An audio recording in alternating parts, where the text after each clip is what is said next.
Mesdames, Messieurs, bonjour et bienvenue dans la région du littoral. Nous sommes au rond-point Nelson Mandela à Douala et pour faire le tour de l'actualité de la région, je suis Christy Kondo, accompagnée de Alphonse Abongwa. Hello Alphonse. Hi Christy. You have the headlines. The Cameroonian diaspora promises to make significant contributions in the modernization of the city of Douala by acquiring shares in the Douala Metropolitan Investment Corporation, SMED. Close to 20 Douala city dwellers are hospitalized in various health units of the city after inhaling a toxic liquid. Those are our lead stories. The first part of this newscast is with you, Christy Kondo.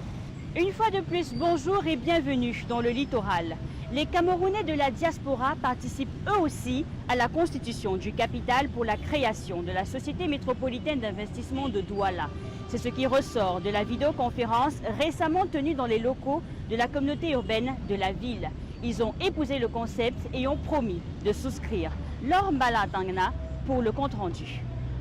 Un peu plus d'une heure aura suffi aux délégués du gouvernement auprès de la communauté urbaine de Douala pour convaincre la diaspora camerounaise à souscrire au capital de la SMED. Une diaspora qui jusqu'ici n'avait pas encore bien cerné les contours de ce projet novateur dans la capitale économique. Au sorti de cette vidéoconférence, initiée par les présidents des diasporas États-Unis et Royaume-Uni, satisfaction est au rendez-vous. Il s'agit donc de communiquer et d'informer. Maintenant que les gens, les hommes et les femmes de la diaspora, comme vous savez, dynamiques, sont informés, chacun pourra juger et jauger et maintenant prendre la décision. Nous pensons, et on a vu un peu les échanges aujourd'hui, qu'une fois de plus, ceux qui étaient présents à la vidéoconférence sont convaincus. Une mission qui semble être accomplie pour le premier magistrat de la ville de Douala en cette deuxième phase de souscription qui court jusqu'au 5 juillet prochain et dont les Camerounais des diasporas européennes, américaines et africaines viennent d'être sensibilisés. La mobilisation de la diaspora est en train de nous rassurer que les expertises additionnelles qu'elle va apporter vont garantir non seulement la pérennité de la SMED, mais la solidité de ses actions. Si la cible internationale est atteinte, des stratégies sont encore mises sur pied pour toucher le plus grand nombre sur le territoire camerounais. Dès le début de cette semaine, des caravanes de sensibilisation se déploieront dans les régions du nord, de l'extrême nord, du sud-ouest et de l'ouest. Le nombre d'actions minimales étant de 15 à raison de 10 000 francs l'action. Le président de la République a signé le 4 juin dernier une ordonnance modifiant et complétant certaines dispositions de la loi des finances 2018. Une ordonnance qui fait augmenter le budget national de 176 milliards de francs CFA et donne la possibilité au gouvernement de procéder à des emprunts concessionnels et non concessionnels pouvant atteindre 700 milliards de francs CFA. Le docteur Pierre Alaka, expert en fiscalité, revient au micro de Olivier Kinyemoli sur la question de cette dette. Le gouvernement fait ses politiques en matière financière et au titre desquelles il y a les dépenses et les recettes. Il y a eu 2 poches de dépenses qui se sont ajoutées. Ça a absolument demandé des recettes, des nouvelles recettes. Et ces recettes, on les a retrouvées au niveau également de la dette. Ça ne veut pas dire qu'on va croupir sous le poids de la dette.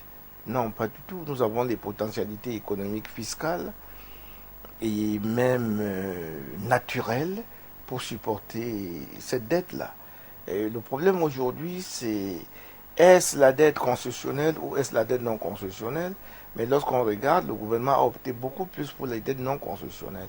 Ça veut dire que le gouvernement veut respecter sa souveraineté, quitte à payer les intérêts au prix le plus fort. Parce que les dettes concessionnelles coûtent moins cher, mais ça s'additionne de conditionnalités, parfois qui à l'arrivée atteignent même des dégâts supérieurs aux dégâts que la dette non concessionnelle aurait occasionné. Close to 20 inhabitants of Douala have been hospitalized in various health units in the city after inhaling a toxic liquid. No loss of life has been recorded in the incident. Kilo Valerine Salah in the following reports says that investigations have been opened to determine how serious the liquid is toxic to the victims. It is a factual, yet sketchy information for now. For several decades in the history of the Bepanda neighborhood in Douala, a tanker truck parked at a company in the locality emitted toxic liquid that left inhaling victims hospitalized. This eyewitnesses and victims recount the incident which occurred between 4 and 5 p.m. Thursday. The heart, the ear, the nose, all people run, all people run. Everybody running, everybody running. I have the document to hospitals. I go to the hospital, do anything and injection, anything, yes, everything. So at hospital tell me we go, she take the medicament, she give him, she can see if okay, if not okay, we go back, we go back to hospital. The workers at the company have all disappeared into thin air, locking their doors, as the immediate neighbors claim they are ignorant of the activities of the company that does not even have any public information on its name in the first place. Yet, the information is an evolving one. No human life has been lost, though eyewitness accounts put the number of affected victims at more than 20 who are receiving treatment in various health units in Douala.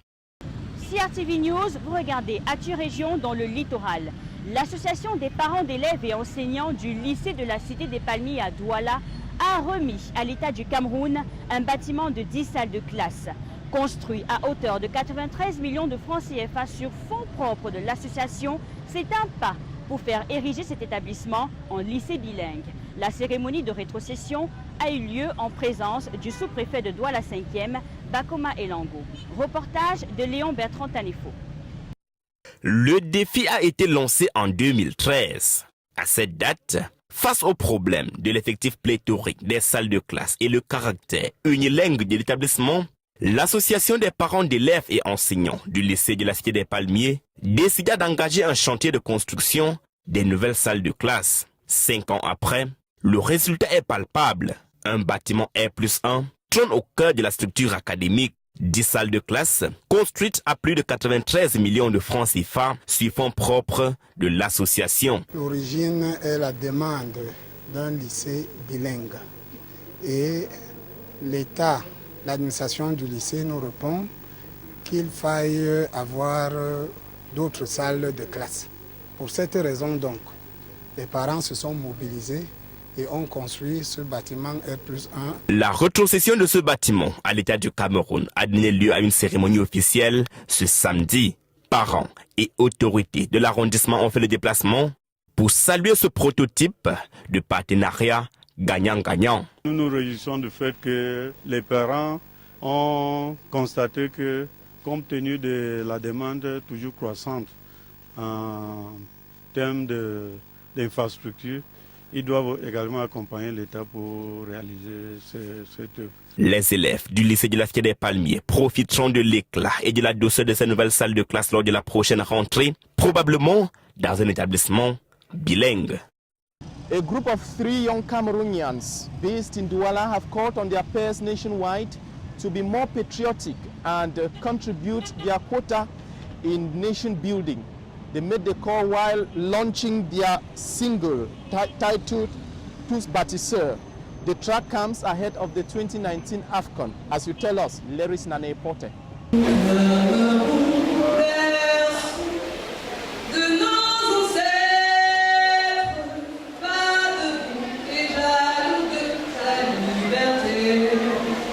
Love for their fatherland is the motivational force for this group of 3 young Cameroonians, Eva Akapoka, Cyrus Black and Mr. Africa, to produce the musical single Tous Bâtisseurs, a song inspired by a book written by Mr. Africa titled Story of a Speaker, which defines the arts of talking in public and bringing people together.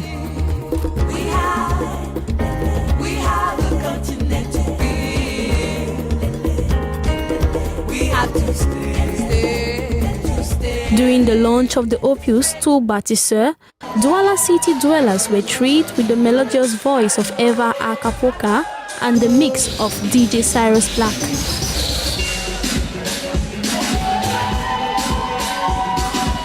The event was graced with the presence of Cameroonian music star Loco, who joined the team in singing for their audience.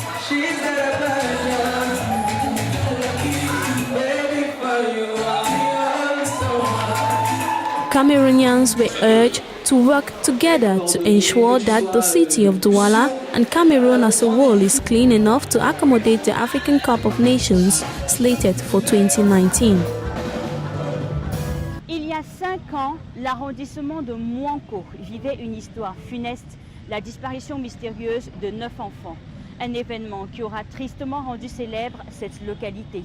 5 ans plus tard, la rédaction de CRTV News Littoral est allée à la rencontre de ces enfants qui décrivent les circonstances de leur disparition soudaine. Cyril Edimo pour les détails. L'histoire se passe à Bolunga, petit village situé à 3 km de Mouanko, il y a 5 ans. 9 enfants, issus de 4 familles, disparaissaient de façon mystérieuse. Aujourd'hui, le temps qui s'est écoulé sous le ciel de Mouanko n'a pas emporté les souvenirs tragiques de ces moments. C'est une journée que je ne vais jamais oublier. Le 30 août 2013, c'était un vendredi. Les enfants sont partis en brousse. J'envoie mon petit-ci, s'appelle Sopor François, pour appeler Pembe qu'on vient travailler à la cuisine. Et mes enfants sont partis en brousse pour chercher les escargots. Telle une équation mathématique à n inconnue, les circonstances de la disparition de ces 9 adolescents sonnent comme un scénario invraisemblable, même pour les disparus. J'étais avec mes amis. On a programmé d'aller chercher les escargots. On a cherché les escargots, on a cherché, on avait déjà beaucoup ramassé. Maintenant, on voulait déjà rentrer. Quand on veut sortir, on voit l'obscurité. Après, je me demande que, mais ça, c'est quoi ça? Mes pères de ce village devaient aller jouer contre l'autre village à Mouanko. Nous n'avons pas alors l'argent pour aller payer le transport et aller regarder le match en direct.